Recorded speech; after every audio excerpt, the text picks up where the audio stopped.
Welcome back, everyone. I hope you have had a good summer. Now we are back for real. I would like to introduce who we are, Synteda. So we strongly believe every success starts with a dream. We help bring those dreams to life. As you already know, Synteda, we assist companies to embrace the area of AI and also take the advantage that we have in the company to deliver innovative solutions based on the latest research and cutting-edge technologies. So about this, I would like to introduce Lars-Olof, who will hold a seminar today about Agile. Lars-Olof is one of Synteda's most senior and experienced employees and also partners, and he's also founder of a number of companies. As an innovative person, likes to be a part of everything. So I will let you to hear more about Lars-Olof from him, and I will also finish this seminar with just summarize it. So please, Lars-Olof.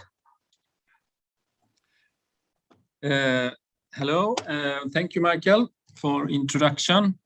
And hello, everybody, and welcome to this seminar where we're going to talk a lot about Agile, Agile way of working, Agile way of using in product development.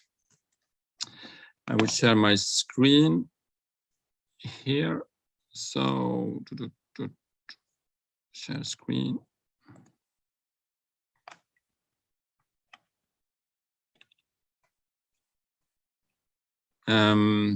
Short about myself. I am, or I have worked like more than 30 years within the IT industry.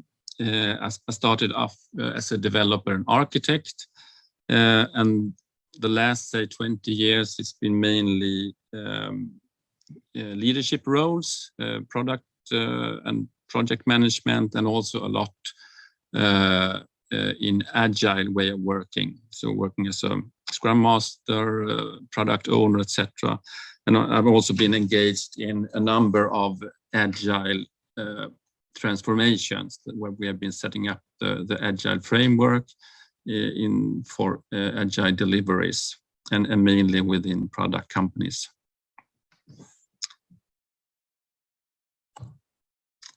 Okay, and if we look upon what we're going to talk about today, I would like to start with just a recap of the Agile manifesto so that we all set the scene. We're going to look a bit about Agile versus Waterfall. What are the main components in Agile versus Waterfalls, and what are the main differences in these two various approaches. I would also like to look upon the real world and look at two different customer deliveries, which I've been working with, and show how are they using the Agile way of working. Like what does the organization look like? What kind of roles do they have in their deliveries, etc. After that, we will finalize a bit about the metrics, look a bit about on that product, and also what is the set and the Agile way of working in the metrics. What does it look like? And please all, if you have any questions, so please raise a hand in the meeting, and I will try to answer the questions during the presentation. You can also take the questions at the end of the presentation also. Okie dokie. If we look at the Agile manifesto, what we are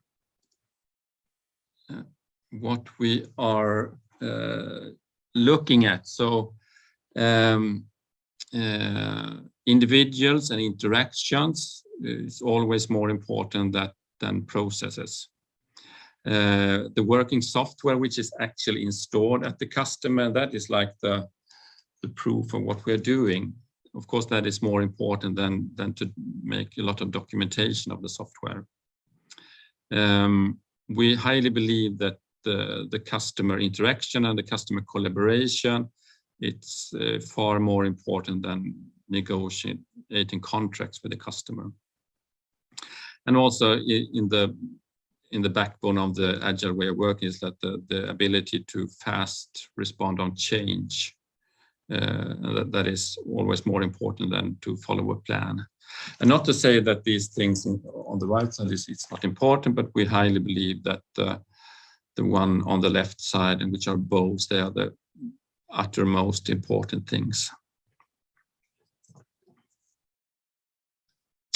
We also look upon 12 principles out of this manifesto that these are a bit more explicit on things that is very, very important in the Agile way of working. As we said, the customer is important, and then we have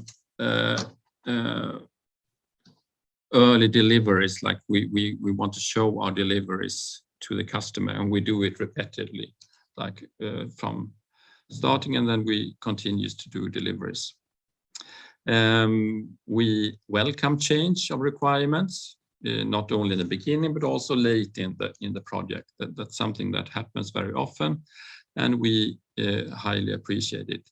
But then, of course, if there comes a change late in the deliveries, maybe we need to do some prioritizations. Deliver working software frequently, that we do. You can set up the sprint in weeks. Like, I think maybe the most common is that you have like maybe 2 or 3 week sprints, and then you do deliveries. It's also important that you deliver like all the represented towards the customer, if you have in the organization, if you have sales personnel, etc. So it's also very important to have them to be part of the team, and to, for instance, in the sprint planning, they can deliver their requirements and as stakeholders.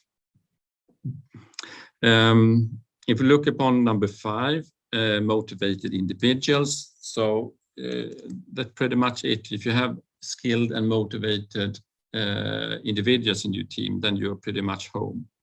So motivated individuals, of course, that's very, very important. Number 6, face-to-face conversation. Maybe this is a bit under the, how do you say, it could maybe be a bit changed due to this use of Teams meetings, Zoom meetings, etc. But anyway, I think it's very, very important to meet face to face. Working software, measure of the progress. Yeah, I think that's very, very true. Like, how do you measure? If you look upon the end, what you're actually going to deliver, and you look upon the end product, so that is a very good measurement to look at the actual software that you're delivering.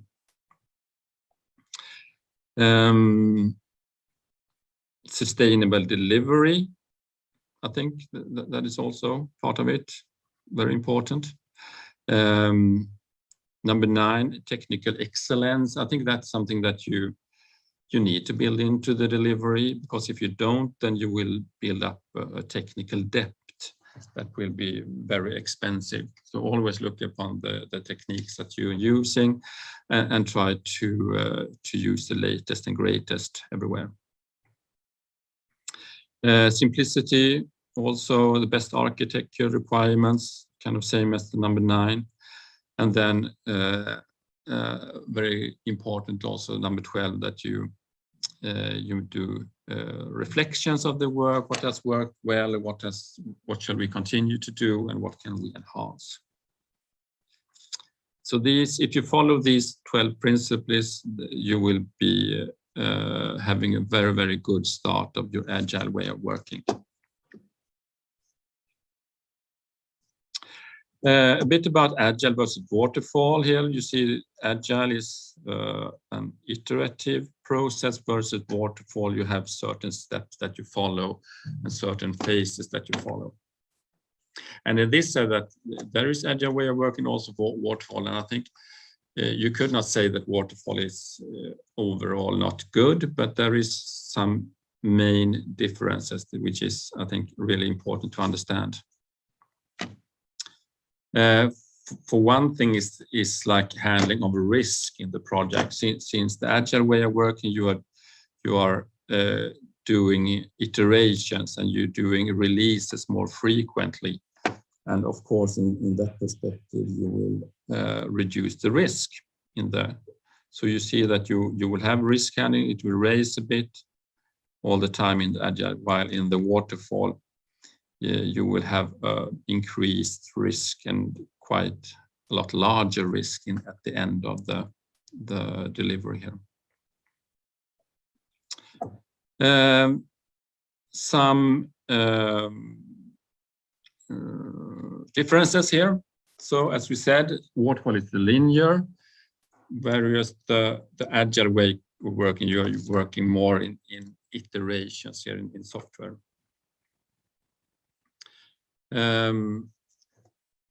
Let me see if I can change this one. The agile way is more flexible, and if you look upon the waterfall, it's more structured way of working. The incremental approach, it's also built into the agile way of working, that you do increments, you deliver the software in increments, whereas in the waterfall it's often planned as the one delivery at the end of the project. Also look upon testing, so automated testing is all very often built in the agile way of working, and you're also testing continuously, since you're making deliveries, say, at each increment, say every 2 or 3 weeks, so then testing will be a natural part of your delivery.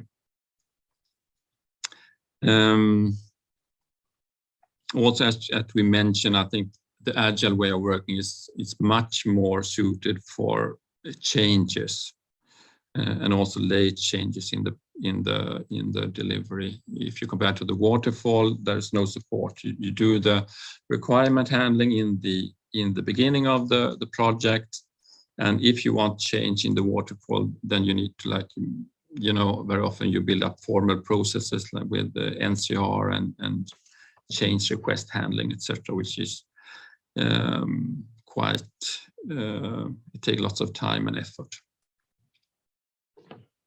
So these are, I guess, I think the main changes or differences between the agile versus the waterfall. Now we're going to highlight. I made some extract from 2 real customer cases and how they work with agile way of working. In one of these, I've been part of the setup of the structure and the organization and the implementation of the customer case. They are both product development companies. They both have kind of large organizations, and they are deliveries, like the setup handles multiple projects in an international environment. So the software actually being installed is done on a global basis.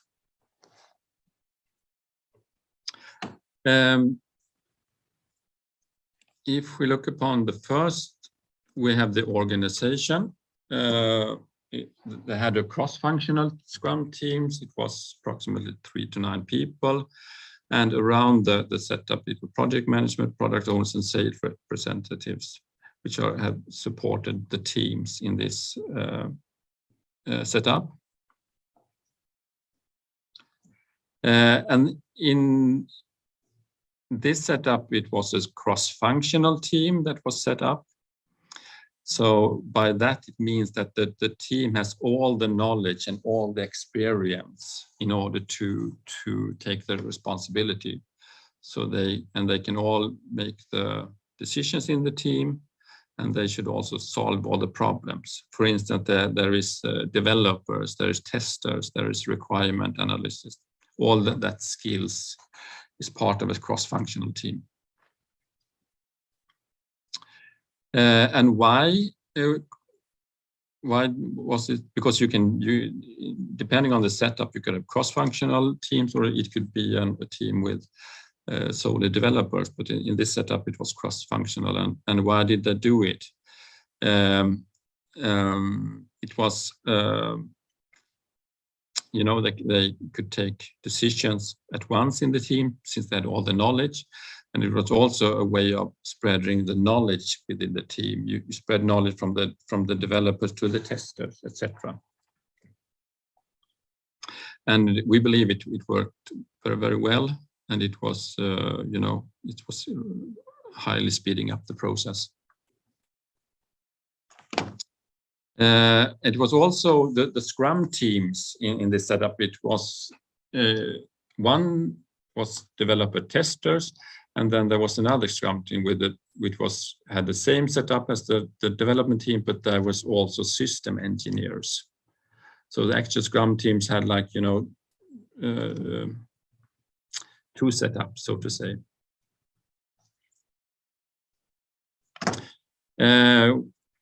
We followed a kind of standardized process, product backlog, which was refined into a sprint backlog.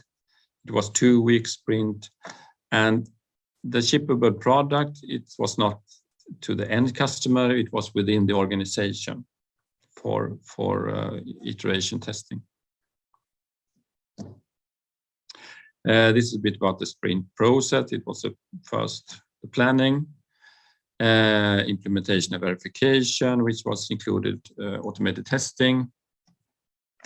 And then it was refinement of the requirements, grooming, making them more details. At the end of the sprint, review, demo, and acceptance, and then a retro. So I think it was a fairly standardized, if you can call now Agile way of work standardized, but this was kind of, common way of working in the sprint. This I think we can skip. This is a bit about the grooming, and we were using as stories, and we had the definition of ready. So that was all the requirements should be clear so that the team fully understands. That was the definition of ready here.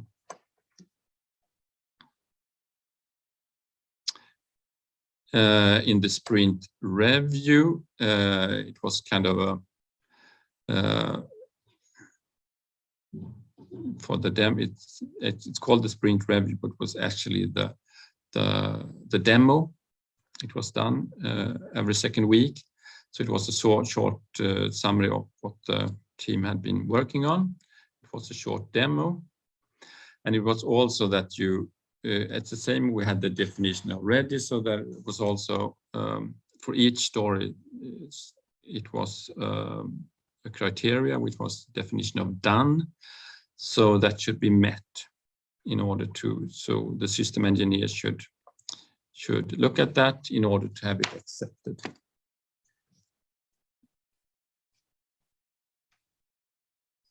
It was a retro. And here a bit about the team setup. For the development team, it was developers, testers, and system engineers.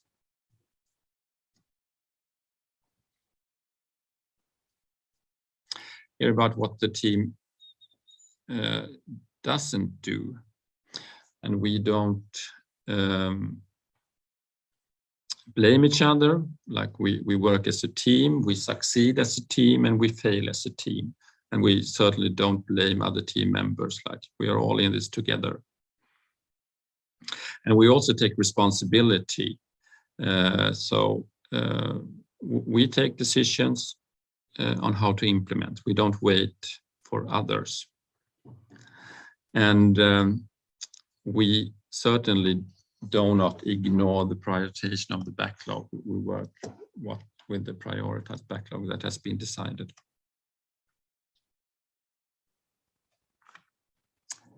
I think we can skip these, but the system engineers. Here a bit about the Scrum Master, what was set up, the role for the Scrum Master. Coaching the team, also to shield the team so that the team doesn't get activities or something from interruptions from people outside in the organization. It will facilitate the team when needed, if there's need help. For reporting, so there are some metrics, burnout chart, etc., that the Scrum Master helps out with. Remove impedance if there is anything that's stopping the team or a team member, so then the Scrum Master will help out in this. And also in the improves continuously. So part of it is that we want to learn and we want to get better all the time, so that the Scrum Master keeps an eye on that we do the retro, and as much as possible we try to get better in everything that we do. So actually the Scrum Master is the owner of the Scrum process and how we are working. A bit about what the Scrum Master doesn't do. The Scrum Master doesn't plan or work with the release. He or she doesn't manage the team members. The Scrum team is self-organizing. The Scrum Master is not accountable for the end result. It's the team that is responsible for that. And he or she doesn't act as a team leader or project manager.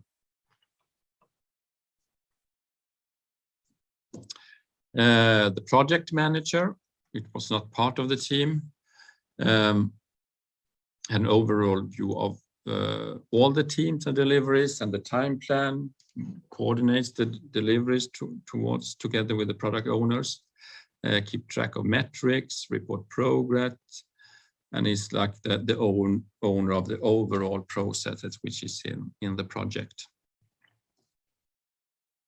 I think also that the project manager role has changed a lot with this agile way of working.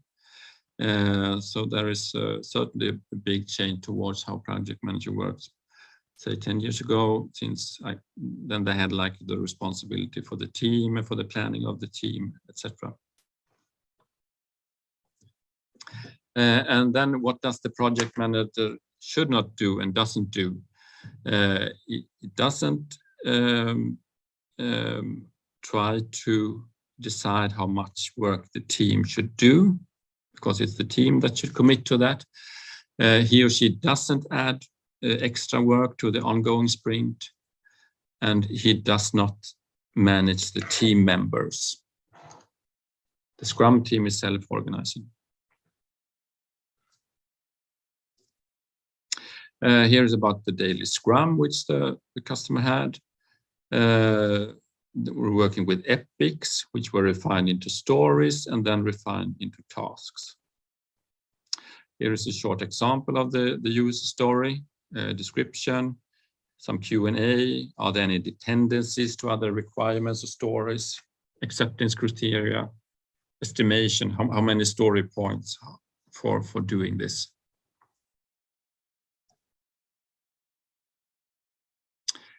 Here's a bit about definition of ready, definition of done. The following must be accomplished, so the functionality should be verified and tested, should be integrated to the main browse, all acceptance criteria, and no open bugs and issues. Then the DOD, the definition of done. So, and then the story can be closed. Apart from the Scrum team, there was also a competence group that was working besides the team, and also which were focusing on specific competences like to aligning way of working, spread of information, sharing tips and tricks, knowledge sharing, etc. So actually, this is a lot about keeping the competence that we had, sharing it, and that we all can learn and be learning new stuff. This is a bit about the daily work for the team. They work towards the main branch, some integrations, of course, monitoring nightly builds, and then there were several teams, but one team was responsible for analyzing the results from the nightly build. And it was kind of, moving on from team to team for each sprint. And there was also some reporting done by the team towards the project manager and some metrics.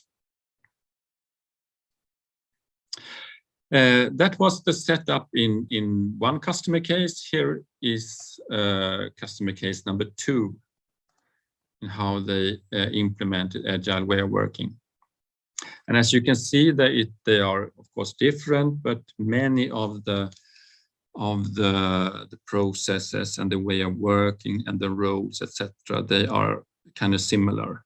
And I think that is also one very, very big advantage way that since the Agile way of working has been a standard internationally, worldwide. So when you talk about Agile way of working, you mention sprints, you mention backlogs, Scrum Master, etc. Then people know what you're talking about mainly. Okay, so this in customer case number 2, a bit about the roles and characteristics in this setup. There was a program manager, project manager, solution architect, business analyst, application consultant, and test lead. And these were not part of the Scrum team. And then in the Scrum team, there was a Scrum Master, software architect, developer, and test engineer. So as you can see, towards the other customer, there is some new roles here and a different setup here. Yep, and here is the Scrum team number 2. So there were many Scrum teams here. And if you looked upon the organization, there was program management, managing all the projects, and project management, and together with the project there were application consultants, and there was also the maintenance services that handles everything from production. So these, like the maintenance, the programs, and the projects, they put work in the backlog, and together with the product owner, it become prioritized backlogs for each team. So each team were working on their own backlog, so to say. And there was a number of teams. So I think there were like 10 or 15 teams, and they were handled in a safe scale Agile framework. And this picture also shows a bit about that there were several projects. And the planning was done with the product owners, project managers, service managers, and then there were a number of teams here. It was both product development, and there was also teams that did the actual delivery to the customers. Here a bit about what the Scrum team did and what they were responsible for, develop, and also test, who they were interacting with, essential duties, sprint planning, Scrum meeting development, automated tests, and retros refinement. And what did they actually produce? They were producing code, build, test script, tech features, etc. And this about the product owner in the setup. What did the product owner do? And what he or she was responsible for? Of course, managing and prioritizing the team backlog, that the backlog is understandable for the team, risk assessment, acceptance of the items, etc. And as you can see, the product owner interacts, it's many interaction with line manager, project management, the management, product owners, etc.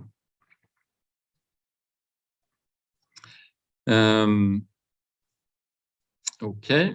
And here is the same for the Scrum Master, what they are responsible for and their duties. And here you can see also a bit about the soft skills. It's good if you're good at facilitating and leading meetings here. And of course, you should be well aware of the agile way of working. What are the duties? They are managing the daily scrums, retros, sprint planning, sprint review, refinements, etc.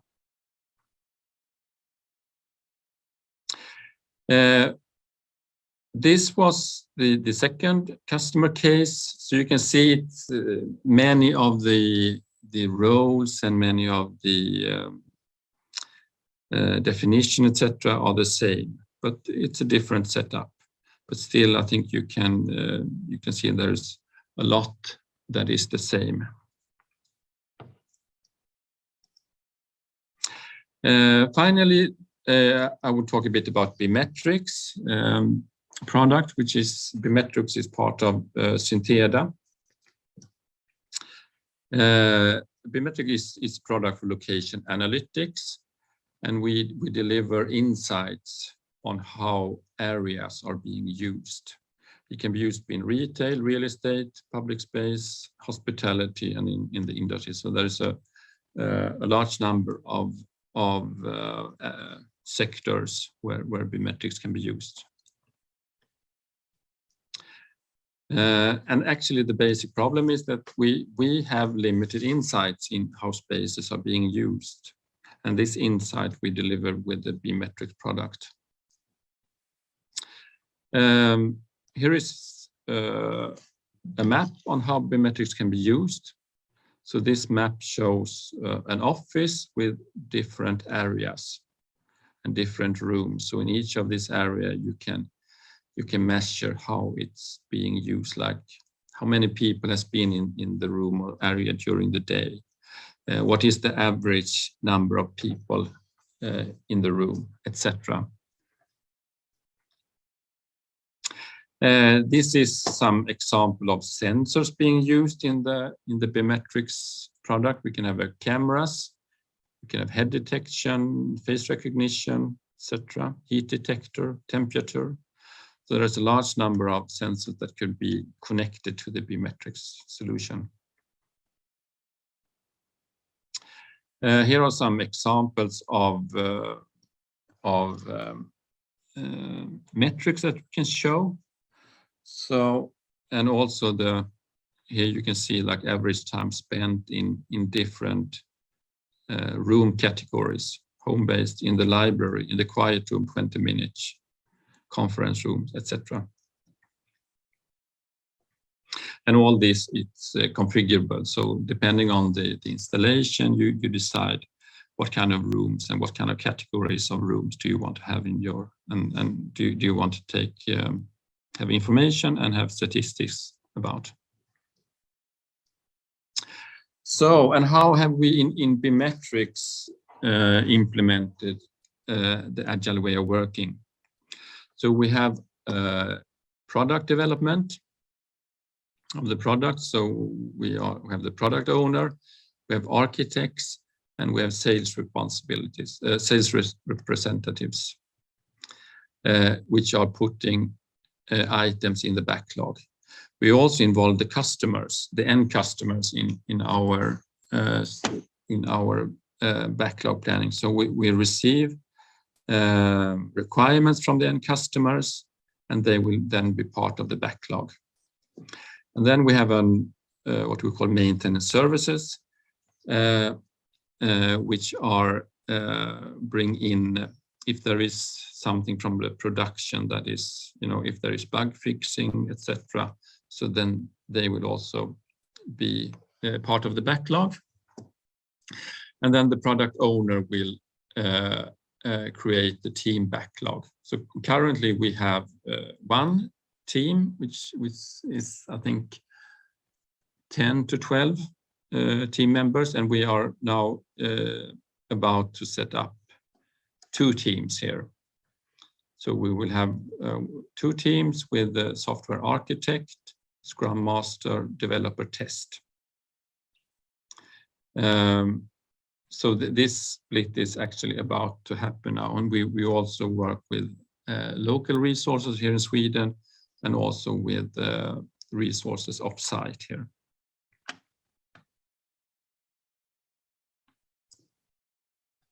And of course, the communication here between the product development, the customers, the maintenance, and the teams. The communication and the transparency is, of course, vital here in order to have a good delivery.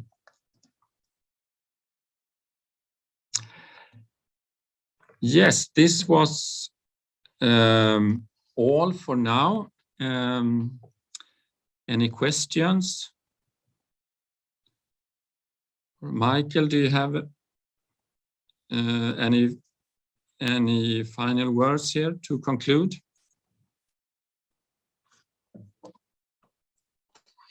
Yes, we have some questions here. Yes, thank you. As a Scrum Master, where do you see that you can take the decision? Is it possible? I fully understand that you cannot take decision about the resource, but what is it the Scrum Master can do as a part of the team? Can he take decision inside the team to allocate the right role to the right person, etc., etc.? Is your experience? What's the question? What decisions the Scrum Master takes? Yeah, what can he take?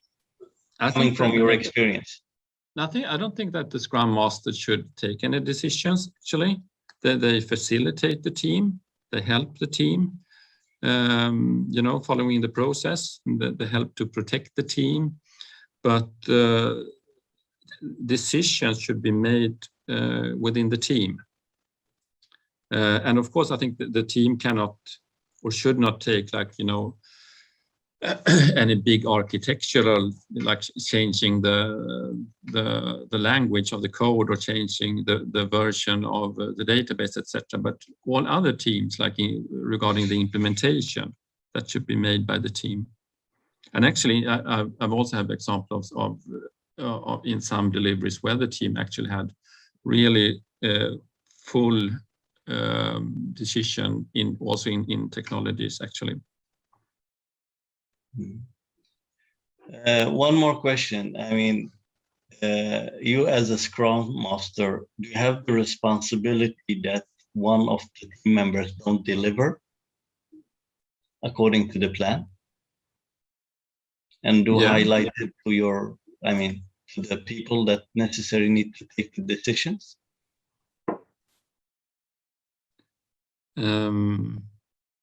I'm sorry if I don't so quite understand the question. Rephrase it, reformulate it. So in a team, if you have someone that is not delivering according to the plan or something is happening with that specific person, if it's a developer or tester or whatever it is, and if how do you take? What do you do when you see that this person is not capable of delivering according to plan? I think like if you solely look upon the Scrum Master role, so then I will help out so that we as a team can deliver. So it's not about that one person is not delivering in the team, because the team is responsible. So we all help out in the delivery, and I will use my experience the best that I can to make that we will help out in the team in the delivery. Yeah. And the last question is, when you work with teams like that is remotely working, or it's not really a local team, what is your experience of that? Is it better to have it like that, or is it better to have it local? So everyone sits together. I think that it's hard to beat, the local team. If you have the local team and everybody is in the office all the time, I think that's the most efficient way of working. It's hard to argue against that. But still, I think you can have this mixed setup with team members locally and remote. So you have a mixed setup, and you will also have, you can make really good deliveries in that kind of setup also. Yes. Thank you, Lars-Olof. Anyone, guys? Do you have any thoughts or questions? No. Yes. Okay. Do you feel like you have finished, or we don't have any further questions? Okay. Yes, then I thank you very much, Lars-Olof. Really interesting. I like the slide, the team, B-Metrics team. It looks really good. Now when we come into the production, we'll have some, of course, more questions regarding that. So I would like to say that we do continue at Synteda to work on several products, and we are happy to get any kind of people or persons that would like to join. You can always check the latest news in LinkedIn, YouTube, Facebook, and also at our homepage. We are working, as I mentioned, with several products in various industries. So if there is any information or contact that you would like to do, it's always send. And we want to also inform about coming presentation or seminar, which is in December, 16th of December, which is by a lector, Jens Lundström, who will talk about artificial neural network, AI, more specific. And he's also a part of metrics, as Lars-Olof mentioned earlier. So thank you again, Lars-Olof, and thank you everyone that have been joining us today. And keep looking for us at YouTube, LinkedIn, and all these kind of channels. Call us or like things that we send out. Thanks. Thank you very much. Bye-bye. Thank you, everybody. Bye.